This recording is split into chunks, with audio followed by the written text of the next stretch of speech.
Olá, bom dia, boa tarde, a hora que você estiver nos acompanhando, meu querido amigo, meu querido irmão. Eu sou o Padre Renato, aqui da paróquia de Santa Paulina. Estou fazendo hoje essa transmissão aqui para vocês. Estou aqui colocando um pouquinho do nosso conhecimento, partilhando um pouquinho da nossa história de vida também. Para você, catequista, você que acompanha essa pastoral tão importante na paróquia de Imaculada Conceição, do Padre Rodolfo no Jardim Nakamura. Primeiramente, eu gostaria de pedir desculpas por ontem não conseguir ter transmitido ao vivo, feito esta transmissão ao vivo. No entanto, hoje, gravando esse vídeo, daqui a pouquinho será postado aí, subido no YouTube. Eu espero que você possa aproveitar um pouquinho desse tempo favorável de formação que o Padre Rodolfo tem proporcionado para vocês, e também que você possa tão logo também partilhar desse conhecimento com tantas pessoas que às vezes têm curiosidade, mas não chegam até a perguntar, não vêm, não se sente à vontade para se aprofundar. O tema que foi me pedido justamente para essa formação é para falarmos sobre o Pentateuco. Pentateuco é uma palavra grega e que significa 5 livros. Penta 5, toikos livros. Então, esse significado de 5 livros, esse significado dessa palavra Pentateuco, se refere exatamente aos 5 primeiros livros das Sagradas Escrituras, da Bíblia. Vamos começar essa semana a falar sobre a Bíblia de um modo específico. Hoje, então, vamos começar pelo Pentateuco. Logo depois, também, numa outra oportunidade, vamos dar continuidade também falando sobre os livros sapienciais. Bom, primeiramente eu queria conversar com você, catequista, você que também é animador desta tão importante pastoral. Quando a gente chega na escola, quando a gente chega na igreja, quando a gente chega na catequese, as primeiras coisas que a gente procura é se enturmar, né? Ninguém chega de sola numa escola, chega de sola numa igreja, chega de escola na própria catequese, as crianças quando chegam, já querendo saber, querendo conhecer, querendo, né, tomar um conhecimento de tudo, não é verdade?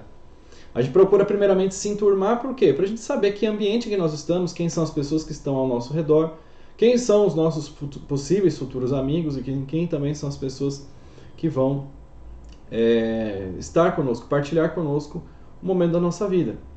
É assim que quando a gente chega numa igreja, por exemplo, a primeira pastoral que deveria funcionar e aplicar também e ser o cartão de visita da paróquia, aplicando também o evangelho de modo mais incisivo, é a pastoral da acolhida quando nos acolhe na porta. E outro ponto também, aquela que nos dá um fomento, aquela que nos acolhe em muitos casos e que realmente faz essa acolhida em muitos casos, é a pastoral catequética. Justamente nesse momento de pandemia que a gente tem visto as dificuldades de se encontrar, de se relacionar, de se partilhar momentos juntos, de estar próximos uns dos outros, por isso até essa formação à distância, né, que está sendo proposta, a gente entende que a presença nossa dentro da igreja, a presença de uma pessoa quando vem para a catequese, procurar a catequese, ela não vem somente para aprender, mas vem também para ser acolhido. Assim também na Bíblia. Então, a Bíblia ela não possui, como nós bem sabemos, ela não possui um único livro, mas é um conjunto de 72 livros, e que possui um primeiro preâmbulo, uma primeira introdução aí, que é o Pentateuco. O Pentateuco ele seria, ou serviria então para introduzir a história própria do povo de Israel que está contida no Velho Testamento. Neste contexto, nós não entendemos quem é esse povo à primeira vista. Nós não entendemos porque esses livros, melhor dizendo, esse conjunto de livros do Pentateuco, eles não são um relato biográfico. Eles não trazem para nós assim, como que escrito, uma vivência, por exemplo, de Abraão, de Moisés, dos juízes, a gente vai ver depois. Nós não vamos ver neles também um retrato acabado ou minuciosamente bem detalhado, porque esses livros foram escritos em seu tempo, em sua história, em seu momento, com uma determinada intenção por determinados autores, que a gente chama de hagiógrafos, escritores sagrados, hagiógrafos, e que trazem também uma intenção por detrás, trazem também uma história por detrás, mas que servem para nós como uma porta de entrada para esse vasto mundo que é a Sagrada Escritura. Minha formação não é propriamente para a Bíblia, eu fiz cristologia, estudei na teologia a parte sistemática, mas em toda a sistemática, em toda pastoral, em toda a parte fundamental da teologia, a Bíblia ela se encontra como a base de estudos, a base para a gente proporcionar uma fala, um dizer, um diálogo a respeito de Deus. Então, a teologia ensina que justamente é pelas Sagradas Escrituras que a gente consegue ter uma via de acesso, uma porta de entrada para chegar a Deus. Por isso é a palavra de Deus, por isso é a palavra inspirada. Você que está acompanhando, eu sugiro que você pegue nesse momento sua Bíblia e talvez alguém pergunte, né? Vamos usar qual Bíblia, padre? Que Bíblia que você recomenda? Qual que é a melhor Bíblia, a melhor tradução? Existem diversas Bíblias, existem diversas traduções. Eu vou seguir aqui com vocês com essa que é a Bíblia de Jerusalém. Está meio apagadinha aqui a capa, né? Mas dá para acompanhar. Espero que dê para acompanhar. Se você possui outra Bíblia, a Bíblia Pastoral, a Bíblia Ave Maria, ou a Bíblia do Peregrino, de repente, né? Ou a Bíblia da CNBB, existem diversas outras traduções, mas que o texto, a essência do texto, permanece a mesma, tá bom? Bom, primeiramente, eu vou tentar aqui fazer uma transição aqui, espero que dê certo aqui, vamos lá.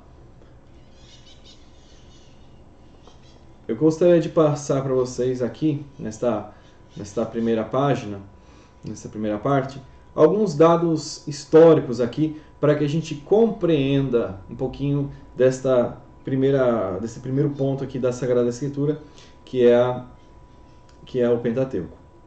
Eu vou dar um zoom aqui para aumentar um pouquinho. Isso.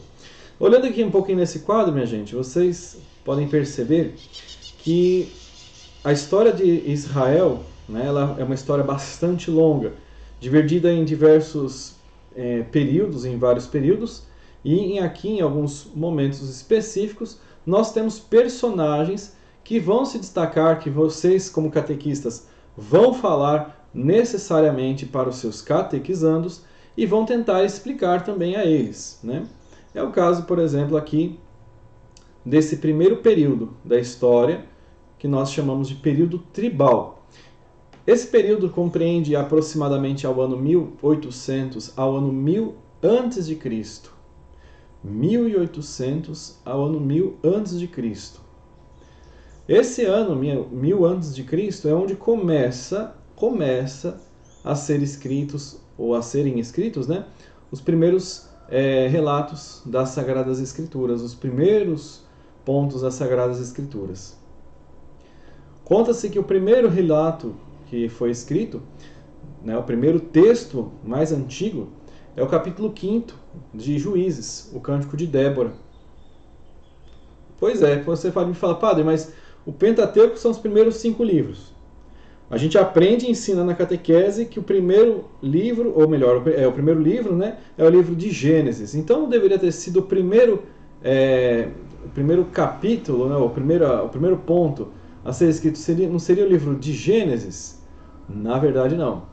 Nós estamos falando de um livro composto em diversas épocas, em diversos períodos, e justamente olhando para esta história tão longa, de quase 2000 anos, mas um pouquinho mais, né, do que a gente compreende, 1800 a 1000 antes de Cristo, ou seja, na nossa história agora, nós já estamos no ano 2020, né? Então, quase 3.000, 4.800 anos atrás. Vejam quanto tempo. Nós entendemos que a pessoa de Abraão, de Isaac, de Jacó, Moisés, tem um peso histórico, ganham um peso histórico, mas participaram de um grande período, um primeiro período da formação constitutiva do povo de Israel. Como vocês podem ver também, temos aqui o segundo período, depois um período monárquico, onde foram instituídos os reis de Israel, lá já do ano 1000 ao ano 587, que é dividido pelo famoso exílio da Babilônia, o cativeiro da Babilônia, né? Durou 40 anos. E logo depois do exílio babilônico, a gente vê então esse período aqui damos o nome de comunidade religiosa, mas um período que a gente vê o desenrolar de Israel ao redor do templo. Então, do templo que tinha uma grande importância para o povo no momento em que ele foi exercido. Vou mudar aqui novamente. Vocês vão me perdoar aqui, viu, minha gente, porque eu não sei ainda mexer muito bem com essas tecnologias, né? Mas a gente tem que aprender, sobretudo nesse tempo de pandemia, a gente está se adaptando. Então, como vocês puderam ver, desses 3 primeiros períodos, nós vamos falar aí, então, apenas desse primeiro, né, no Pentateuco, o período que seria tribal, o período em que formaram-se as tribos de Israel. Quantos eram as 12 tribos de Israel, minha gente? Isso mesmo, 12 tribos de Israel que compreendiam os 12 filhos de Jacó. Esse número 12, né, que falam né, nas Escrituras, é uma alegoria, na verdade, não é um número fechado, redondo, mas representativo. Nós chamamos isso, né, nos estudos bíblicos, de anfictionia. O que é essa palavra? Anfictionia seria uma história contada que tem um fundo real, um fundo de verdade, mas não significa que exatamente seja esta verdade, seja literal esta verdade, ou seja, não significa que exatamente os 12 filhos de Jacó, os 12 filhos de Israel, foram os que deram origem às 12 tribos, foram os primeiros líderes das tribos. Não. As 12 tribos vieram aí a partir desta ideia dos filhos de Jacó, mas o desenvolver era diferente. Era mais uma estrutura de um clã, uma estrutura clâmica, portanto, uma estrutura em que as tribos de Israel fundamentavam-se entre as suas famílias, fundavam clãs e, ao fazer nos seus clãs, geravam então as tribos. Dentro dessas tribos, cada uma se agrupava de um modo, portanto havia 12 grupos, e nesses 12 grupos então havia uma espécie de confederação, uma grande assembleia, que era o determinador aí do fato de unificar, de haver a união entre Israel. Bom, a história daí depois de Israel a gente vai saber, né, que vai haver uma briga, uma dissensão, e entre os reis, né, que surgiram depois, Saul, Davi e o filho de Davi, Salomão, após eles, Jeroboão e Roboão vão ser os representantes desta divisão das tribos de Israel, ficando a tribo do norte, a tribo do sul, a tribo de cima de Israel, a tribo de baixo de Judá. E aí a gente vai ver depois do desenrolar dessa história com os livros históricos, mas eu vou ficar aqui atento agora para o Pentateuco. O Pentateuco, vou voltar aqui para vocês.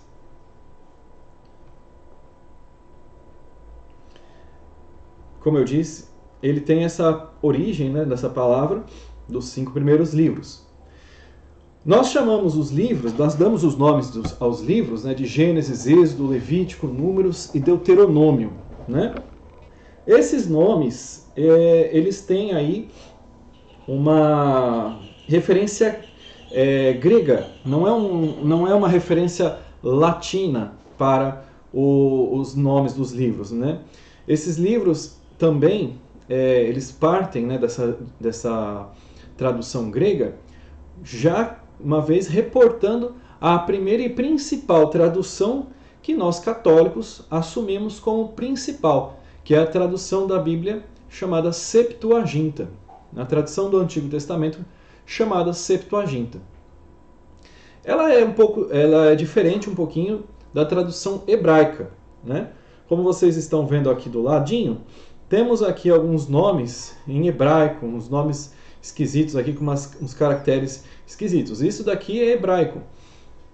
E justamente, né, esses nomes aqui, eles traduzem ou são colocados como primeira palavra de cada um dos 5 livros. Então, por exemplo, o livro de Gênesis tem esta palavrinha aqui no primeiro capítulo.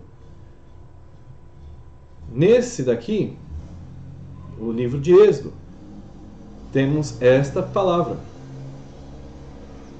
Depois Levítico, Números e, por fim, Deuteronômio.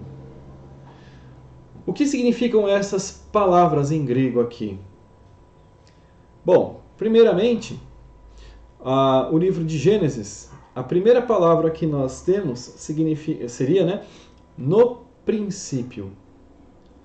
No princípio. Pode pegar no seu livro de Gênesis, capítulo 1, versículo 1. A primeira palavrinha que você vai encontrar é no princípio. O livro de Êxodo, que em hebraico seria Bereshit. Olha que nome engraçado. Tá? Esse segundo livro de Êxodo, ele recebe o nome, o livro dos nomes, ou então, estes são os nomes. Essa é a primeira palavra em hebraico que está no livro de Êxodo. Depois, em Levítico, né, Echamou.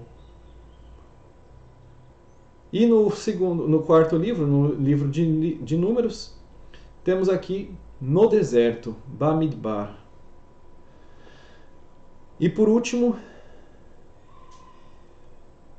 esta de Deuteronômio, que significam estas são as palavras. Perdão, é aqui que é Bamidbar. No deserto, eu chamou o outro livro dos nomes.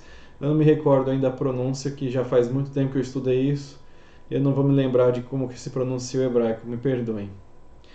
Bom, essas tradições judaicas antigas, nas tradições judaicas antigas, eles afirmam que o Pentateuco inteiro, os 5 livros, foram escritos por ninguém menos do que o profeta, o patriarca Moisés.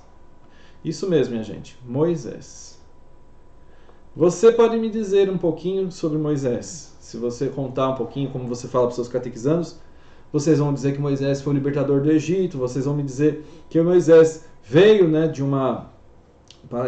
veio descoberto de retirado das águas, tirado do cesto pela filha do faraó, e etc. Moisés, então, segundo a tradição judaica, seria esse primeiro, né, escritor da Torá, dos 5 livros da Bíblia, os 5 primeiros livros da Bíblia. Porém, é verdade? Quem é o autor do Pentateuco de fato? Seria ela uma obra coletiva ou obra de uma pessoa só? Essas perguntas são um tanto quanto atuais, né? E existem vários pontos aí que podem, então, afirmar que esta afirmação, né, de que o autor do Pentateuco seria Moisés, é uma afirmação um tanto quanto perigosa, falha. Sobretudo porque existem diversas passagens dentro do próprio Pentateuco contraditórias, que não se completam, e inclusive o relato mais, né, famoso, que é, de fato, o relato da morte de Moisés. Como é que ele então escreveu sobre a sua própria morte? Bom, vou fazer um parênteses aqui. Tem ainda hoje muita gente que acredita piamente que Moisés foi o escritor, né, o autor do Pentateuco. Quem quiser acreditar, que acredite. Não faço parte desse grupo. De todo modo, o Pentateuco ele é chamado também como Torá. Eu falei agora, né, há pouco. Torá significa a lei. E a lei, para o judeu, seria mais do que a catequese para nós católicos. A lei, para um judeu, seria mais do que o catecismo da Igreja Católica para nós católicos. A lei, para o judeu, acho que seria mais do que a Eucaristia para nós católicos, porque a lei né, de fato, o caminho, a vontade de Deus expressa em letras, em palavras humanas, compreensíveis a nós humanos. A lei seria o caminho pelo qual nós, sem dúvida nenhuma, chegamos a Deus. Porém, ao longo da história de Israel, ao longo de vários séculos, inclusive agora, em pleno século XXI, a lei ela tem diversos pontos a serem questionados, esta lei que é passada de geração em geração, existem diversas interpretações, diversos modos de ser enxergado. Esta mesma lei, ela pode passar em diversos momentos da história de Israel, mas não vai deixar de ser a lei para eles. Para nós católicos, chamamos ela de Pentateuco. Não chamamos de Torá, mas chamamos de Pentateuco, porque compõe a nossa Bíblia católica. A nossa Bíblia, pelo menos da parte do Antigo Testamento. Para efeito também de compreensão, vocês que estão nos acompanhando aqui, sabem que a gente foi dividido pela turma, né, que está preparando as formações, em 4 dias a formação, né, do Antigo Testamento. Então, Pentateuco, vamos falar depois, vamos ouvir também sobre os livros históricos, os livros sapienciais e os livros proféticos. Muito bem. Essa divisão é uma divisão nossa, católica, né, uma divisão que nós fazemos com o Antigo Testamento. A divisão hebraica, a divisão feita pelos judeus, ela divide apenas o Antigo Testamento em 3 livros, ou melhor, em 3 grupos de livros. O Pentateuco, os escritos e os profetas. Os escritos seriam alguns livros históricos, mais os livros poéticos, os livros sapienciais, né? O Cânticos, Sabedoria, etc. Menos alguns livros, que são 7 livros, né, que não estão na Bíblia, que estão na nossa Bíblia católica, mas não estão na Bíblia hebraica por uma razão muito clara. Esses livros que não estão na Bíblia hebraica foram escritos em grego e compõem, né, a Septuaginta, aquela tradução grega primeira que existe, né? E foram traduzidos, foram assumidos por nós católicos nessa tradução grega, mas a tradução hebraica não. Então, nós temos aí 7 livros a menos e 3 grupos. A Septuaginta, ela é curiosa, porque ela divide também entre Pentateuco, escritos proféticos, mas ela tem algumas nuances, ela tem algumas divergências, um pouco diferente daquilo que nós traduzimos, da nossa divisão atual.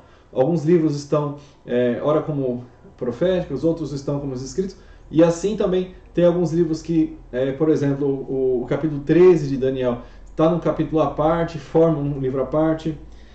Enfim, são diferenças que para a nossa tradução hoje, essa que está aqui nas minhas mãos e aqui vocês têm também, fazem um pouquinho de diferença quando você pega essa tradução primeira grega daquilo que a gente tem hoje. Bom, como é que houve essa mudança? Quando foi esse período, né? A Septuaginta, só para se localizar, ela foi composta no século II a.C. Então, a Septuaginta seria apenas o Antigo Testamento. Lembra que século II a.C.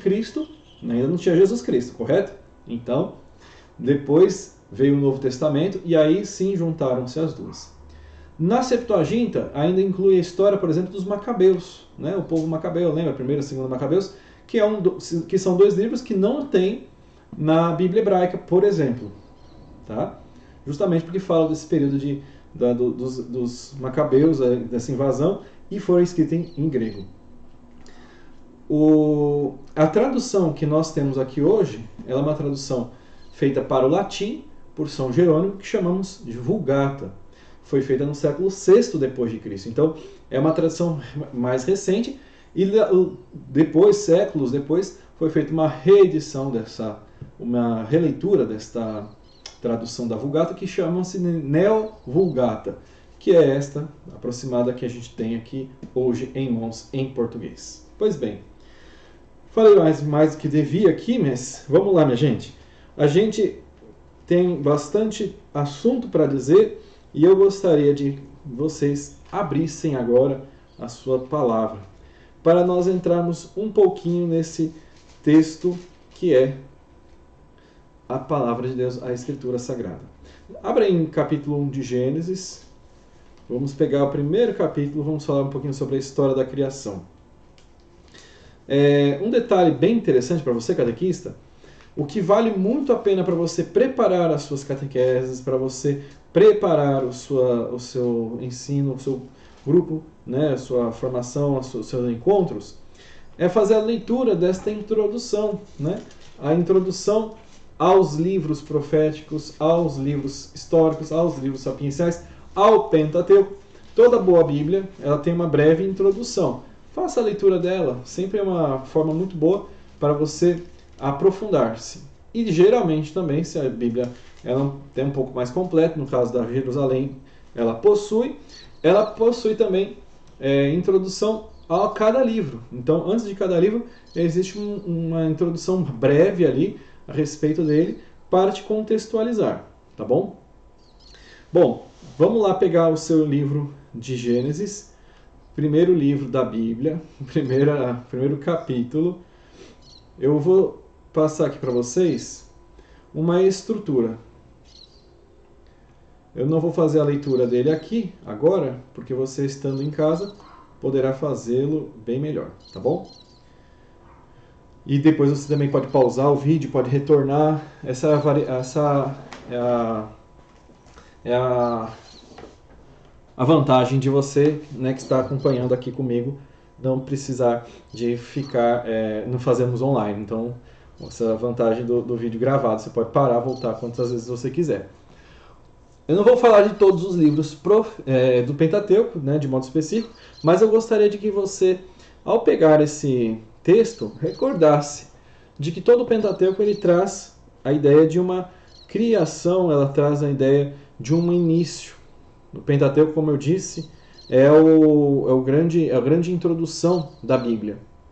E a primeira introdução que a gente tem aqui seria como que houve a criação. Você que vai dar os seus encontros para os seus catequizandos, sabe muito bem que é um dos encontros mais gostosos de a gente preparar. Por quê? Porque a gente fala sobre a ação de Deus, a gente vê como a criação ela é bela, como Deus criou tudo, viu que tudo era bom, e nós, né, teimosamente destruímos essa criação. Como nós sabemos, a criação foi feita em 7 dias. Ah, não, falou não. Foi em 6 dias e no 7º o Senhor ele descansou. O livro de Gênesis ele é todo trabalhado em diversas inspirações. Alguns estudiosos dizem que eles foram feitos e dá para serem agrupados em 4 tipos de fontes. É uma chamada teoria das fontes, teoria ou hipótese testamentária.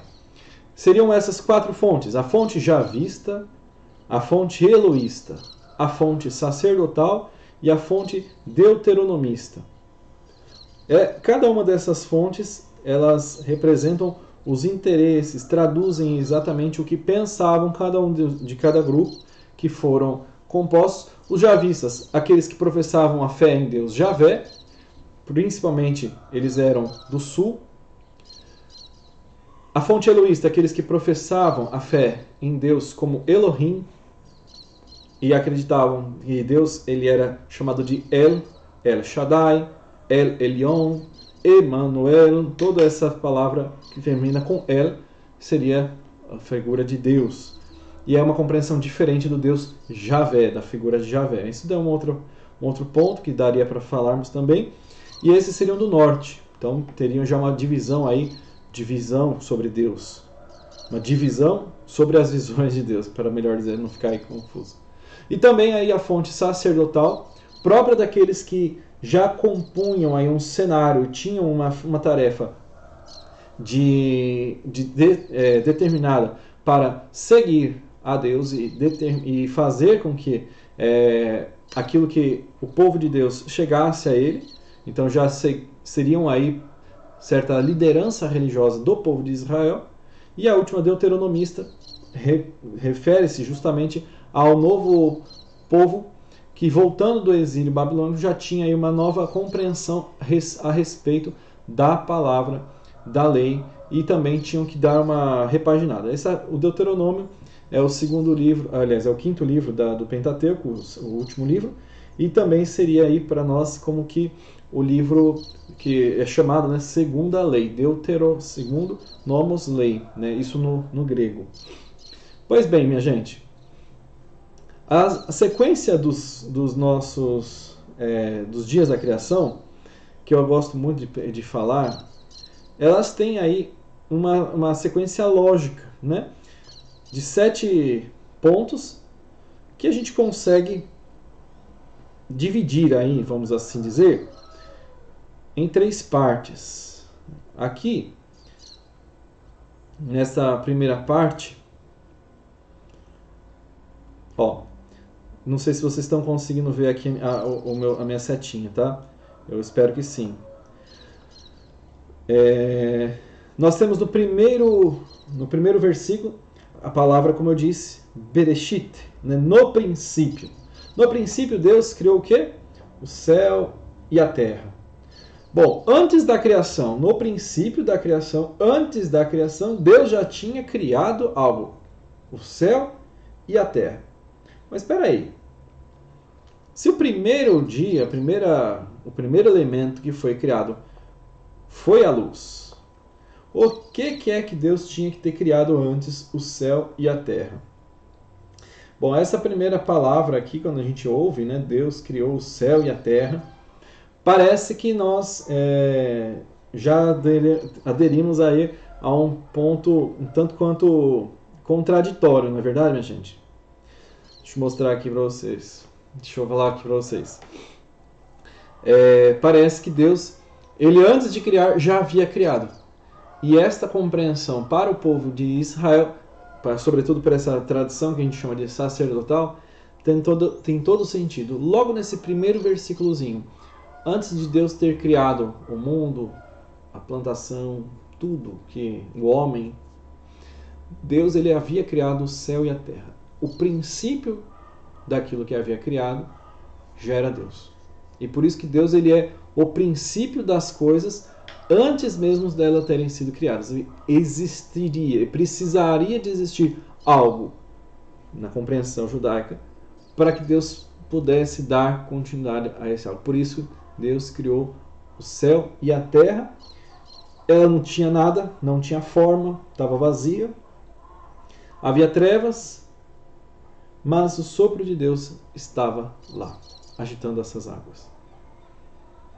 Bom, como que a gente pode ensinar isso?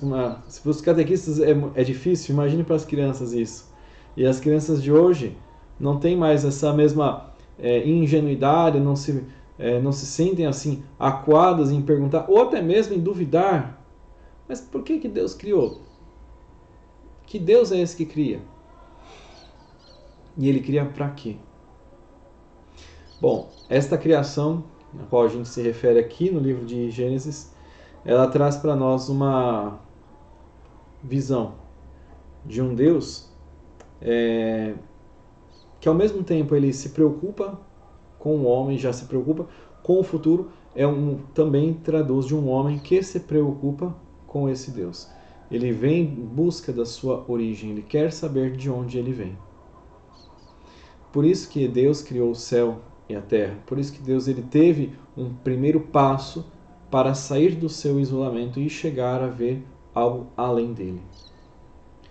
Depois, nós encontramos aqui no segundo ponto, o primeiro dia da criação, onde Deus diz, haja luz, e a luz foi feita. Quem sabe do nosso dia a dia, a gente compreende, sobretudo nós católicos, a compreensão da luz. A luz ela é o princípio de tudo. Sem ela, nada realmente poderia ser feito. Ela precisava de existir para poder então vir a afugentar as trevas do desconhecimento.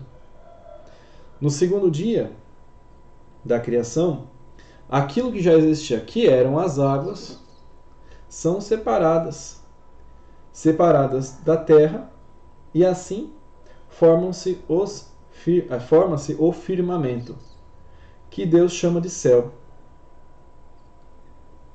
Mas peraí, Pato, já Deus não tinha criado o céu antes? Por que agora ele vem e cria? Por que ele vai criar o céu, o firmamento, no segundo dia, sendo que no primeiro versículo já Deus havia criado o céu e a terra? Então, esse firmamento que Deus faz, compreendido como céu, para os judeus é o que, por exemplo, quando a gente olha para o céu, entende, né, eu estou vendo aqui pela janela daqui de casa, a gente vê o céu azul. E para a compreensão dos judeus era como se existisse algo sobre a cabeça de cada um deles, firme o suficiente para impedir que as águas, por isso que a cor do céu era azul, pudessem invadir a terra. A compreensão da terra, né, hoje em dia ainda tem muita gente assim, ainda não tinha compreensão que a terra era redonda, mas e ainda hoje, né, tem gente que defende que a terra não é redonda, tem gente que diz que a terra é plana, não sei como isso, mas enfim, a compreensão dos judeus era exatamente essa. A terra não era redonda, era um grande plano cheio de terra, e dentro desta terra, nessa terra haviam várias águas separadas que formavam os mares, os oceanos, os rios, e havia um grande firmamento, uma grande redoma na qual havia água também envolta, e de vez em quando esse firmamento permitia que essa água passasse, por isso havia chuva, mas bem, de vez em quando, e a cor era azul por conta da água. Como Deus já havia criado o céu e a terra, como esta criação já havia sido então concebida na cabeça dos judeus, haveria então a necessidade de iluminar esse firmamento, ou essa grande bolha, podemos assim dizer, onde Deus criaria o homem, por isso a luz. O céu já existiria, mas só precisava de algo firme o suficiente para separar as águas do firmamento, sobre o firmamento, das águas da superfície da terra.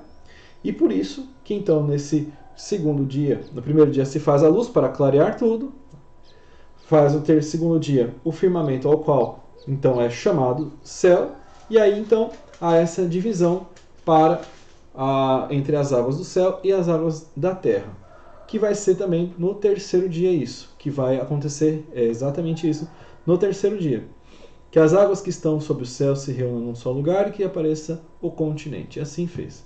Deus chamou o continente terra e as massas águas, e Deus viu que isso era bom. E aí, dentro da terra, Deus vai criar as coisas que são próprias da terra, as verduras, os pastos, a vegetação, para ver como que essa separação faz sentido na cabeça do homem judaico na época em que isso foi escrito. E hoje, talvez para nós não faça o mínimo sentido. Não faça. Imagine uma criança de 8, 9, 10 anos de idade, quando chega na catequese, cheio de ideias, cheio de imaginação, cheio de sonhos.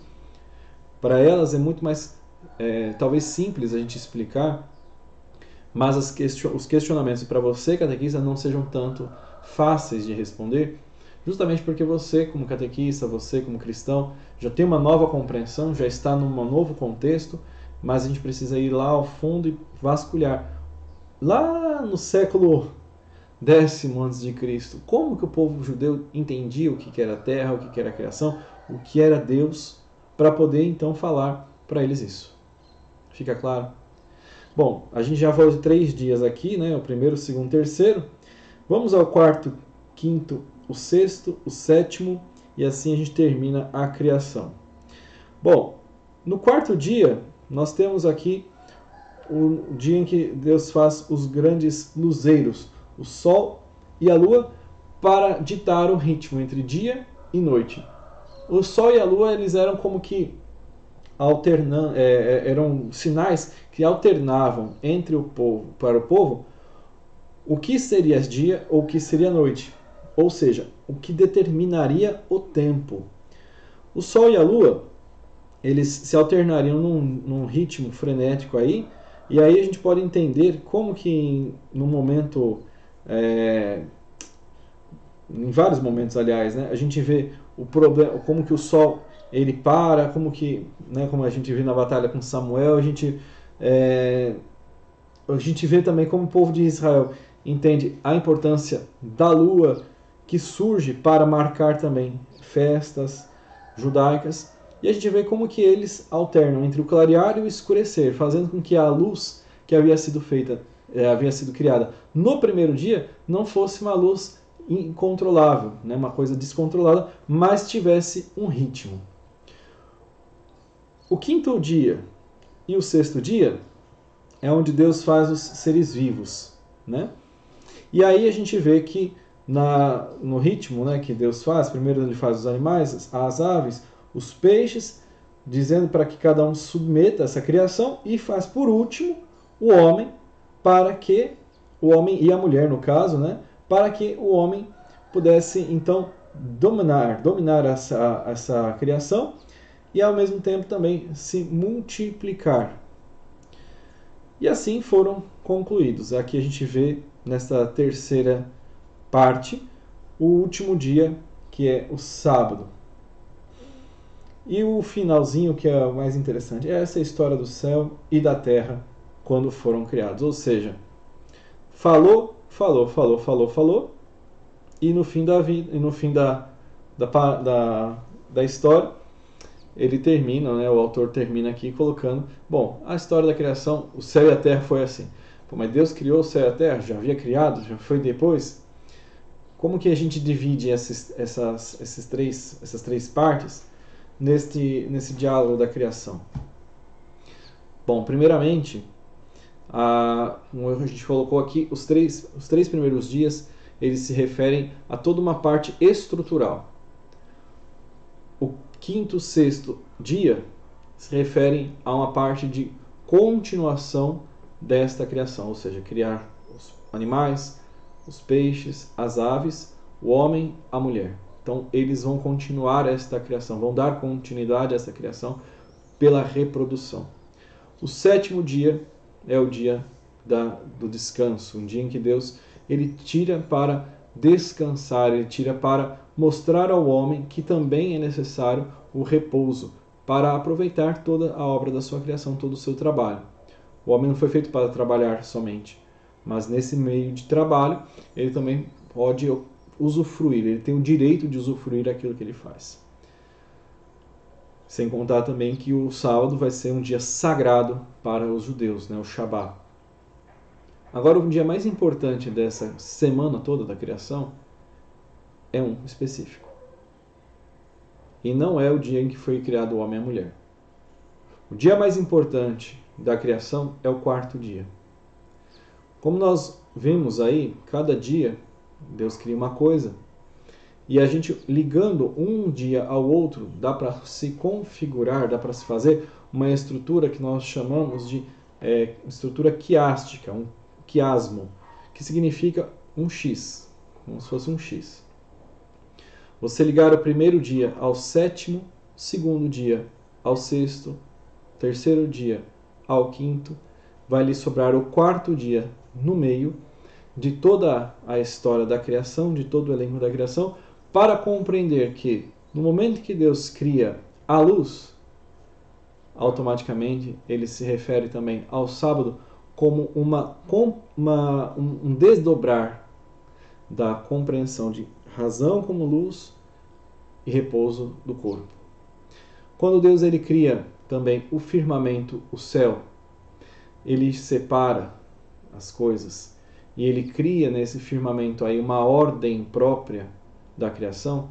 A gente pode fazer uma comparação, ou a gente pode fazer uma ligação com a criação do homem, que também estruturalmente foi feito, foi criado para dominar ou para dar firmeza, sustentação, submissão a esta criação. É o homem quem deve orquestrar aí toda a obra da criação divina. E o terceiro dia, onde nós ouvimos aí a terra, as verduras surgirem, ou a vegetação, a vida vegetal nascer, ela se liga com a vida animal, com as aves, com os peixes e com os animais criados no sexto dia, mostrando que então os seres vivos eles possuem essa ligação. E no quarto dia em que foi colocado justamente o sol e a lua, como eu disse, eles marcam justamente as festas judaicas, eles marcam o tempo e marcam também o espaço da criação. A criação não seria criação se não houvesse tempo. E antes da criação não havia tempo. Então a gente pode entender que a importância que o tempo tem é justamente essa.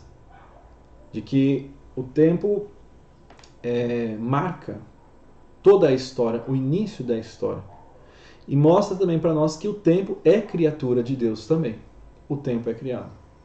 O único que não possui tempo é Deus, que é eterno. Não tem princípio e não concebe fim.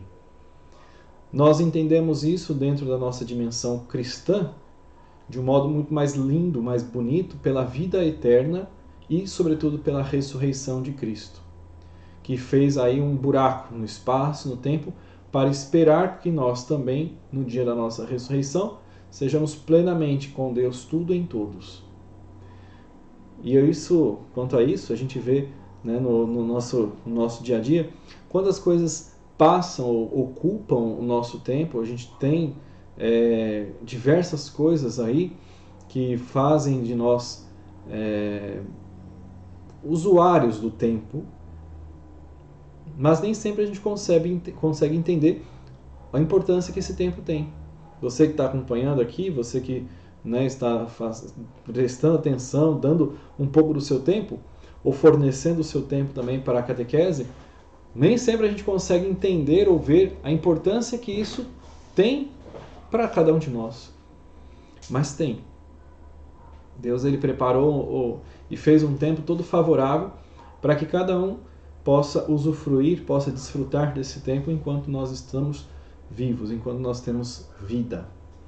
E é isso, uma das coisas mais assim sublimes que a própria criação proporciona. Por isso que o quarto dia seria esse dia mais importante. É justamente aí que a gente vê a gênese do tempo, o nascimento do tempo. Bom, eu falei bastante aqui, mas eu gostaria ainda de pedir um pouquinho da paciência de vocês para que a gente fale um pouquinho mais sobre outros, um pouquinho mais sobre os outros livros. Eu quis deixar bem claro, assim, bem aberta aí bem pormenorizado aqui esse primeiro capítulo, porque eu acho que é um capítulo que é a chave de todas as catequeses, né? Então nós temos toda a nossa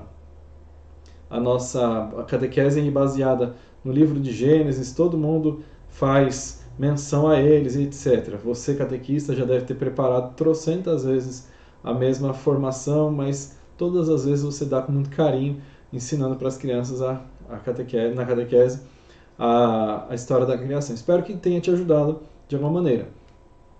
Agora, outra coisa que a gente também fala sempre na catequese é a história dos patriarcas, né?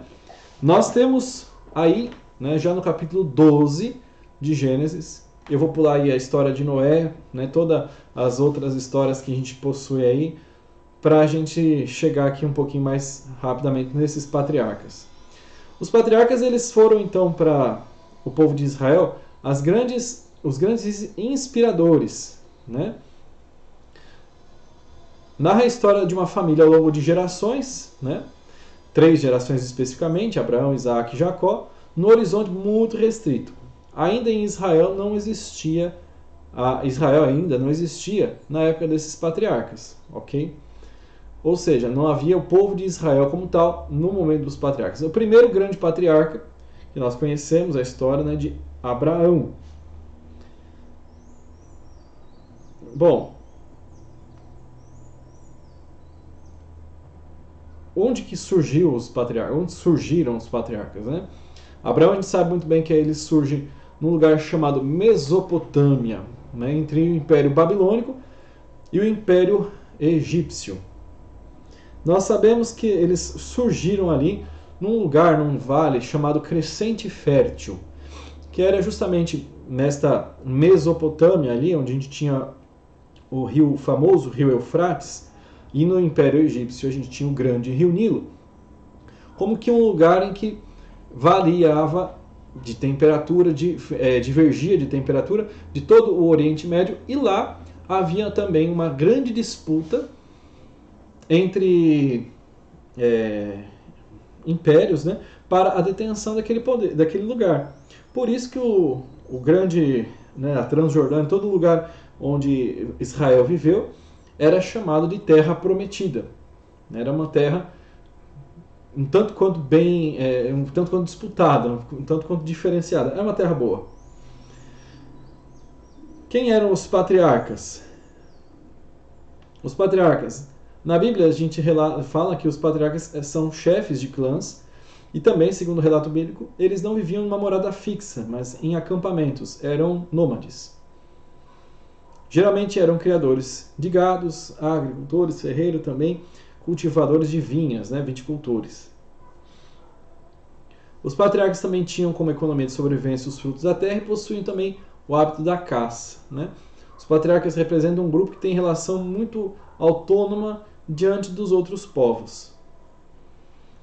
Pois bem, em que parte da Mesopotâmia ocuparam os patriarcas? A história se dá dos patriarcas, né, sempre fala que eles ocuparam a parte meridional, né, da Palestina, né, entre norte e sul, no meio, na verdade, né, em pontos estratégicos. Todos esses lugares frequentados também são chamados de santuários. E as cidades onde eles viveram, então, acabaram no futuro, né, depois dando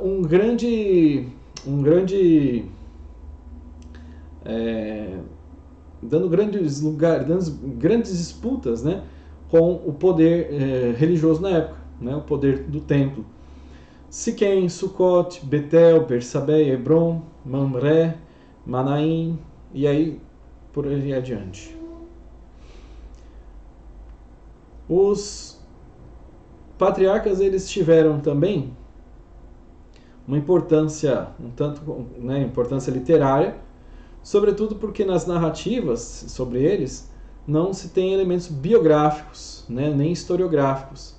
São sagas independentes. Então a gente vê falar sobre Abraão, a gente vê falar sobre Isaac, a gente vê falar sobre Jacó, cada um deles no seu tempo, cada um deles a seu modo. São também narrativas poéticas, muitas vezes, que são compreensivas em si mesmas, mas sem considerar um contexto no qual eles foram vividos, ligados por meio de um processo de composição em séries ou ciclos. Por isso que dá para falar o ciclo de Abraão, o ciclo de Isaac, o ciclo de Jacó. A respeito dos patriarcas, pouco, quase nada sabemos. E o que chegou até nós foram através destas mesmas sagas, dessas histórias que estão contidas nas Sagradas Escrituras e são elementos que contribuem para a presença deles na história. Bom, dá para se afirmar com certeza de que Abraão existiu, de que Isaac existiu historicamente. Moisés também existiu, foi uma pessoa. Infelizmente, não dá para se afirmar historicamente com toda certeza, até porque, por mais que se tenham trabalhos arqueológicos, procurar um camarada desses aí de quase 3.000 anos atrás, minha gente, não é tarefa para qualquer um. A gente às vezes não consegue nem lembrar o que a gente almoçou no dia de ontem. Então, que mais que não falar sobre patriarcas que viveram há 3.000 anos atrás. Porém, como essas histórias elas foram compiladas, transmitidas de geração em geração e chegaram até nós, né, para nós hoje nas Sagradas Escrituras, vale lembrar, vale dizer que, ao menos, pela tradição, eles existiram. Ao menos. Em respeito pela cultura judaica, a gente deve lembrar que essa cultura patriarcal que foi transmitida narra para nós um período em que o povo de Israel estava se formando e eles se apoiaram nessas mesmas histórias para dizer quais são as raízes do seu povo, como é que surgiu esse povo. Como nós dizemos enquanto católicos. Bom, você vai falar para mim, padre, o fundamento da nossa fé é Jesus Cristo, ok. Mas ele deu a quem as chaves para dar continuidade à sua obra? São Pedro. Paulo também foi o grande evangelizador, o grande apóstolo missionário por excelência. Então, Pedro e Paulo, para nós católicos, são as duas colunas que sustentam a nossa igreja. É justamente aquela coluna que vai traduzir para nós, vai dizer para nós que a fé que nós temos é uma fé sólida. Para o judeu é a mesma coisa. Eles vão acreditar em Abraão, vão crer em Isaac, vão professar também a sua fé em Jacó e vão ver neles grandes exemplos para o surgimento de toda a sua raça. Por isso que Abraão era o pai dos povos, Isaac foi aquele que tirou de Esaú Isaac foi aquele que chegou, não foi sendo o primogênito, mas foi aquele que foi o filho da promessa com Sara. E depois a gente vê que o próprio Jacó, que rouba a primogenitura de Esaú, vai dar continuidade porque ele era mais forte, mais ágil, mais inteligente, mais brilhante, e vai mostrar que o povo de Israel, mesmo com seus idos e vindas, mesmo caindo, levantando, vai aproveitar, né, vai se fundar enquanto um povo, vai ter uma história. Como você, catequista, pode ensinar isso para os seus catequizandos? Não precisa dizer, olha, gente, Abraão, não sei o quê, contar as historinhas como se fossem histórias da carochinha. Não. Pelo amor de Deus, gente. Criança, hoje em dia, já sabe de coisa bem mais difícil, bem mais grave aí, eu diria, do que nós adultos, às vezes, e aprendem de jeitos muito mais fáceis. Ensine de um jeito simples. Fale para ele, olha, a história de um povo precisa de líderes. A história de um povo, ela precisa de valores. Um povo, para ter uma história, precisa de ter história para ser contada. Por isso que o Abraão, por isso que Isaac, por isso que Jacó fazem parte desta história de Israel, fazem parte dessa história. E para eles tem um peso muito importante. Por isso que estão aqui contidos nesses primeiros 5 livros da Bíblia, a Torá, né, o Pentateuco. Bom, vou dar um pequeno, grande salto aqui. Nós encontramos o fim da vida de Jacó, né, no último capítulo do livro de Gênesis, no capítulo 50, e logo já passamos para o livro do Êxodo, que vai ser o grande protagonista dele, vai ser Moisés. Moisés também tem toda a sua função de profeta, de patriarca.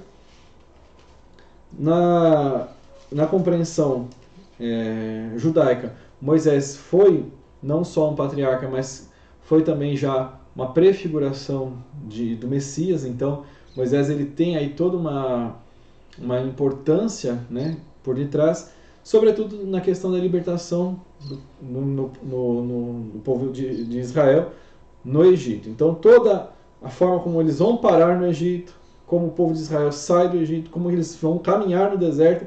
E como eu disse, né, o nome do livro de Êxodo significa no deserto. Então, já começa logo no primeiro livro, esses são os nomes, né, que fala para nós, no deserto é o livro de Números. Aqui conta para nós, né, toda a história de Israel, vai contar para nós da descendência de Jacó, a anfictionia das 12 tribos, como eu disse, né, e logo depois vai trazer para nós aí a saga, né, que o povo de Israel vive para sair do Egito até chegar então à terra prometida. Levítico, Números e Deuteronômio são 3 livros muito chatos. Nossa, mas é muito chato mesmo. Sobretudo o livro de Números. O livro dos Levíticos, lembra que eu falei das tradições, né, que alguns estudiosos da Bíblia falam?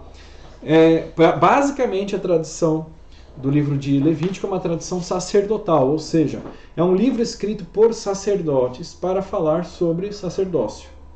Então vai falar sobre o templo, vamos falar sobre os preceitos legais de Israel, vai falar também sobre toda a compreensão. É um livro para lidar na catequese de um modo muito superficial. Os 2 livros, sobretudo, livros de Levíticos e Números, que o nome de Números já dá para dar uma noção, né?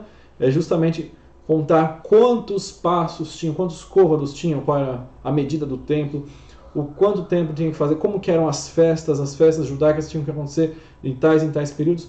É basicamente um manual, né, da prática de Israel, feito, né, escrito por sacerdotes ou para sacerdotes.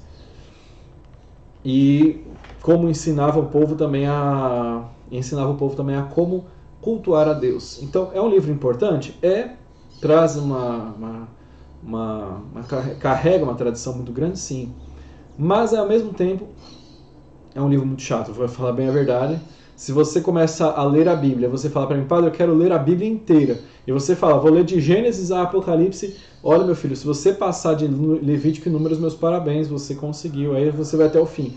Mas se você parar ali, se você começar a ler, né, a Bíblia dessa maneira, não muito raro, você vai parar nesses 2 livros, dada a dificuldade, e outra, não vai entender muita coisa não, porque precisa de ter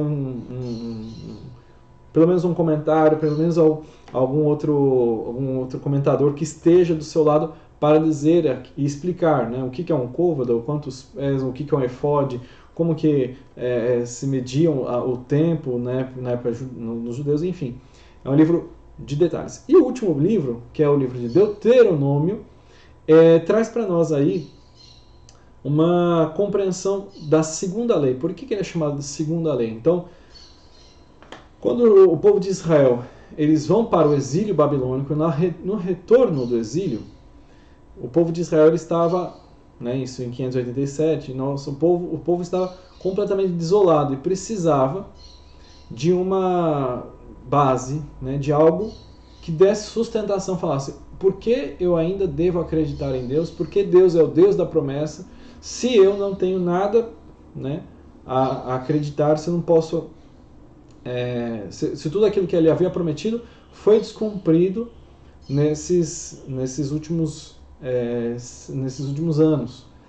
E o livro do Deuteronômio, então, ele seria uma reformulação, uma reforma da lei.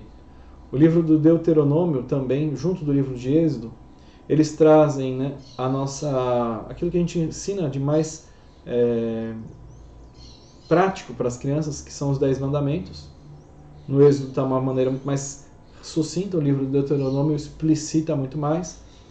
E quando a gente ensina para as crianças os 10 mandamentos, eu acho tão bacana, porque muitas crianças, é o único momento que se tem de compreender o que é mandamento, o que é vontade de Deus em suas vidas. E acredito eu que isso grava, da maneira como o catequista passa, isso grava de modo tão fundo na cala, de modo tão fundo na alma de uma criança, que quando a gente ouve, né, confissões mesmo, muitas pessoas se baseiam no seu exame de consciência pelos 10 mandamentos que aprenderam na catequese. Então, catequistas, vocês têm uma função aí de ensinar, né, esses mandamentos de um modo didático, mas não moralista, né? Procure ensinar de modo que as crianças gravem, saibam. Sobretudo o quarto mandamento, que eu acho que é o mais bonito da palavra de Deus, né? Que é honrar pai e mãe. Muita gente acha que é só obedecer o papai, obedecer a mamãe, não brigar com ele, não brigar com ela, não desobedecer. Mas não. Honrar pai e mãe é você ser uma pessoa, eu diria no mínimo, honrada, uma pessoa de caráter ao longo da sua vida, para que você não envergonhe seu pai, não envergonhe sua mãe naquilo que você faz, mas dê de fato a ele, a ela, o orgulho de ter tido um filho, de ter transmitido a mais uma geração a sua herança, a sua genética, de ter transmitido aí, de fato, a sua história. E ver que geração após geração, de pai para filho, também nós católicos, damos continuidade a um tesouro inexplicável que é a fé. E eu acredito que assim como o povo de Israel também passou de pai para filho, deu a importância da lei passada, as tradições. A gente vê que hoje também, na catequese, ainda hoje é um jeito muito árduo, é difícil, mas é o melhor jeito que a gente tem para transmitir a nossa fé cristã católica. Por isso o Deuteronômio aí é uma reformulação aí da lei, uma segunda lei, como o livro mesmo, o nome do livro diz, que mostra para nós que ainda assim vale a pena insistir, não vale a pena a gente abrir mão. Eu vou encerrar por aqui agora e espero que esta pequena formação lhe tenha ajudado, possa te fazer um catequista melhor, né? Ter maior amor no estudo, na catequese, e logo mais nós nos encontramos também na quinta-feira, né, para falarmos sobre os livros sapienciais. Fique com Deus, um grande abraço, Deus abençoe.